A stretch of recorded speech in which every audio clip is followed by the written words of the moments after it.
Ici NBC Radio pour les informations de l'heure avec Ron Nessen. On rapporte que 30 hommes ont atterri au centre de la ville de Quang Tri en hélicoptère. D'autres troupes sud-vietnamiennes accompagnées de conseillers américains auraient capturé 2 villes de districts voisines et progresseraient à travers la périphérie de la ville de Quang Tri depuis l'est et le sud-ouest. La résistance nord-vietnamienne n'a pas été particulièrement forte jusqu'à présent, mais il paraît qu'elle se renforce. Pendant ce temps, les soldats nord-vietnamiens ont continué à tirer de l'artillerie et des roquettes sur Hue, ce qui fait craindre que les communistes ne laissent avancer les sud-vietnamiens vers Quang Tri comme une ruse pour détourner les défenses autour de Hue.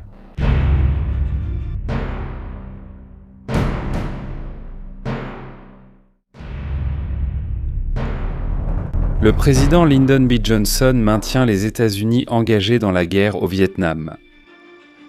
Le gouvernement fait de son mieux pour maintenir le pays dans l'ignorance de la guerre grâce à la politique de franchise de l'administration. Ils disent que la guerre sera brève. 1968 leur donnera tort. C'est l'année où les États-Unis feront face à une offensive sanglante et brutale, alors que la réalité de la guerre frappe de plus en plus une population désenchantée. C'était plutôt calme là où nous étions la plupart du temps, sauf pendant l'offensive du Tet 68 à la fin janvier. Et c'est là que l'enfer s'est déchaîné.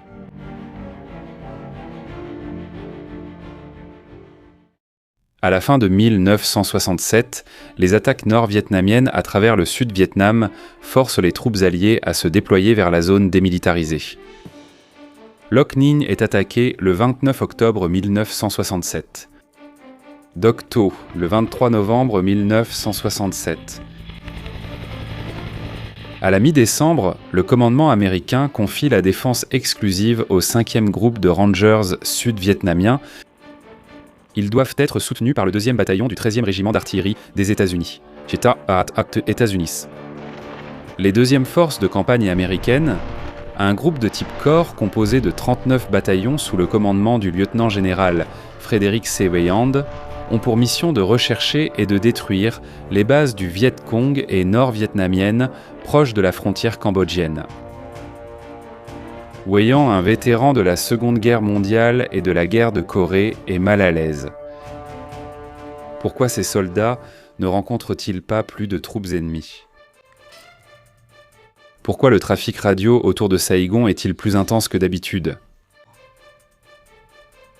En faisant appel au général Westmoreland, Weyand est autorisé à rappeler une partie de ses forces dans le périmètre de 29 miles entourant Saïgon. Weyand, il s'avérera clairvoyant. 21 janvier 1968. La garnison de Marines à Khe Sanh, située dans une région isolée du Sud-Vietnam, a été fortifiée par le général William Westmoreland du commandement d'assistance militaire des États-Unis au Vietnam. Forte de 6000 Marines, Westmoreland craint que les forces vietnamiennes ne s'emparent de la zone pour renforcer davantage leur emprise. Le 21 janvier, l'armée populaire du Nord-Vietnam lance un bombardement sur la base. 90% des obus d'artillerie et de mortiers des forces américaines sont détruits. 18 Marines sont tués et 40 sont blessés.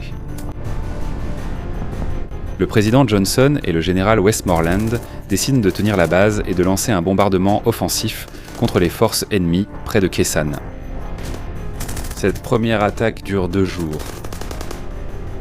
La base, avec son avant-poste, bloquait la principale voie d'accès vers l'est de la province de Quang Tri. La solution souhaitée au problème, utilisant des assauts aéromobiles en force, n'était pas possible en raison du manque de personnel et d'aéronefs. S'ils avaient été disponibles, la météo aurait compliqué une telle opération avant mars ou avril. Il ne fallait pas négliger la possibilité d'attirer une force ennemie majeure dans une position où elle pourrait être détruite de manière décisive. Un autre élément pris en compte dans la décision était que la défense de Khe Sanh pouvait être envisagée comme un exemple classique d'économie de force.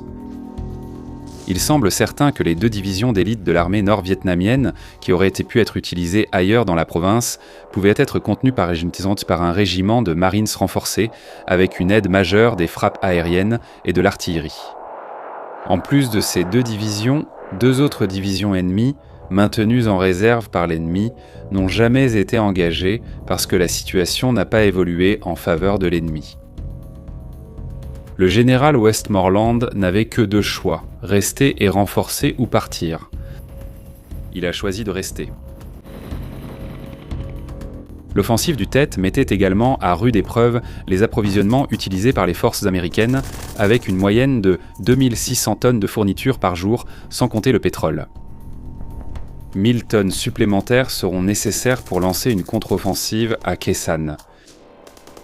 Lorsque l'ennemi a lancé son offensive du Tet, il a imposé une charge supplémentaire au système d'approvisionnement américain, alors en place dans le premier corps et déjà poussé à la limite de la rupture. Le colonel Daniel F. Munster, officier logistique du commandement d'assistance militaire au Vietnam, a déterminé la quantité de fournitures consommées chaque jour par ces unités et s'est rendu compte qu'il devait disposer d'un tonnage supplémentaire pour reconstituer les stocks. Et pour se préparer à la contre-offensive visant à libérer Khe Sanh, qui était provisoirement prévue pour commencer le 1er avril 1968. Alors que l'attention reste concentrée sur la garnison des Marines à Khe Sanh, les forces du Viet Cong et nord-vietnamiennes se rassemblent lentement dans d'autres régions du Sud-Vietnam. 30 janvier 1968. Pendant ce temps, 35 bataillons ennemis convergent vers Saigon avec l'intention de s'emparer de 6 cibles principales. Le quartier général de l'ARVN à la base aérienne de Ton Son Nhut, le palais de l'Indépendance, l'ambassade des États-Unis, le quartier général naval de Long Binh et la station de radio nationale. Fait inquiétant, cette attaque fait partie d'une offensive de plus grande envergure menée par les forces combinées du Viet Cong et du Nord-Vietnam, et qui s'avérera plus dévastatrice sur le plan psychologique pour le moral américain et la confiance dans la guerre que tout le reste. Ho Chi Minh sait que l'Amérique ne retirera pas ses forces et ne négociera que si elle y est contrainte. Sous couvert d'une fête, les forces nord-vietnamiennes et le Viet Cong lancent leur offensive. Et puis, tout à coup, un soir, nous étions assis et nous avons vu toutes ces roquettes et ces mortiers arriver, ainsi que des balles traçantes partir de la base des Marines à Quang Tri, sans savoir ce qui se passait. Nous avions entendu parler de ce qui s'était passé à Hue, où la première cavalerie aérienne et les Marines combattaient de grandes batailles. Nous étions assis sur la colline au milieu. Nous ne savons pas ce qui se passe. Tet, c'est quoi Tet? La fête vietnamienne la plus importante, le Tet, apporte avec elle une trêve dans les combats. Les forces du Viet Cong et du Nord-Vietnam en profitent, ainsi que de la diversion causée à Khe Sanh. Se déguisant en paysans, beaucoup d'entre eux infiltrent les villages et les villes sous prétexte de déplacement pour les fêtes. À 1h30, un peloton de 15 hommes du Viet Cong attaque la place impériale à Saigon. Ils parviennent à s'infiltrer dans l'enceinte, mais 8 d'entre eux sont tués par des tirs nourris. Le général Wei Yan, ses craintes confirmées par la vague d'attaque, envoie près de 5000 soldats américains en action entre 3h et 5h. Il nomme son commandant adjoint, le général de division Keith Ware, responsable des forces envoyées. Ware, ancien commandant de bataillon pendant la Seconde Guerre mondiale, a reçu la Medal of Honor. À 2h du matin, le complexe de l'état-major interarmé de l'ARVN est attaqué par un bataillon du Viet Cong. Ils n'ont pas réussi à percer lors de leur première attaque, mais sont rapidement renforcés par 2 autres de leur propre bataillon. À 4h, un camion de policiers militaires fonce soutenir le logement des officiers américains près du QG de l'ARVN, mais il tombe dans une embuscade du Viet Cong. Les deux camps échangent des tirs dans une ruelle pendant 12 heures, ce qui se termine par la mort de 16 policiers militaires et la blessure de 21 autres sans. Les Viet Cong parviennent à pénétrer dans l'enceinte de l'ARVN vers 9h30, mais ils sont repoussés par les parachutistes sud-vietnamiens. Une explosion secoue le mur extérieur de l'ambassade des États-Unis à Saigon à 2h47. Elle crée un trou de 1,20 m qui permet à 19 terroristes Viet Cong de s'engouffrer et d'attaquer l'enceinte. Lorsque le siège de l'ambassade des États-Unis prend fin à 9h, 4 policiers militaires et un marine sont morts. Un seul soldat Viet Cong survit. Les parachutistes sud-vietnamiens à la station de radio nationale n'ont pas cette chance. Ils sont arrivés plus tôt pour la renforcer contre une attaque ennemie présumée et choisissent de dormir sur le toit. C'est une erreur fatale. Les soldats du Viet Cong tirent depuis un immeuble adjacent et tuent tous les parachutistes pendant leur sommeil. Ils prennent la station sans difficulté et se préparent à diffuser une bande préenregistrée qui annoncera leur soulèvement général et la chute de Saigon aux mains des communistes. Ils sont déjoués lorsqu'une équipe située à 23 km du site de transmission reçoit le signal de couper la liaison. Environ 70 000 Nord-Vietnamiens et Viet Cong prennent les armes contre plus de 100 villes et villages sud-vietnamiens. La partie la plus brutale de l'offensive du Tet se déroule à l'intérieur des murs anciens d'une ville prospère. La ville de Hue, située à seulement 50 km de la zone démilitarisée et le long de la rivière des Parfums, est un axe d'approvisionnement vital pour l'armée de la République du Vietnam et les États-Unis. Elle sert également de base à la marine américaine. En dépit de son importance, Hue reste mal fortifiée et mal défendue. Les forces nord-vietnamiennes commencent leur attaque à 2h33, prenant l'aérodrome de Tak Loc, le quartier général de l'ARVN et le complexe du commandement de l'assistance militaire américaine au Vietnam. Les combats d'eau sont sauvages et sanglants et se terminent lorsque les soldats nord-vietnamiens hissent le drapeau du Viet Cong à 8h. Ils contrôleront plus de la moitié de la ville, y compris l'ancienne citadelle fortifiée, pendant 3 semaines. Alors que les forces sud-vietnamiennes tentent de réprimer l'ennemi, les Marines américains du 1er bataillon de la Task Force X-Ray arrivent de leur base située à 13 km au sud de la ville. Les combats sanglants et intenses font rage pendant 26 jours. Les Marines des 1er et 5e régiments sont forcés de combattre maison par maison, reprenant la ville un pâté de maisons à la fois. Pourtant, les forces communistes tiennent toujours la citadelle impériale et la moitié sud de la ville. Les Marines reçoivent l'autorisation des Sud-Vietnamiens d'utiliser des obus et de l'artillerie sur la structure ancienne et historique de la citadelle.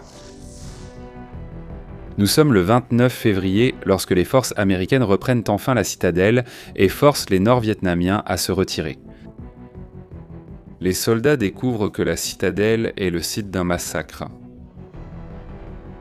Des catégories entières de citoyens, des intellectuels aux chefs religieux, ont été arrachés à leur domicile par le Viet Cong et exécutés.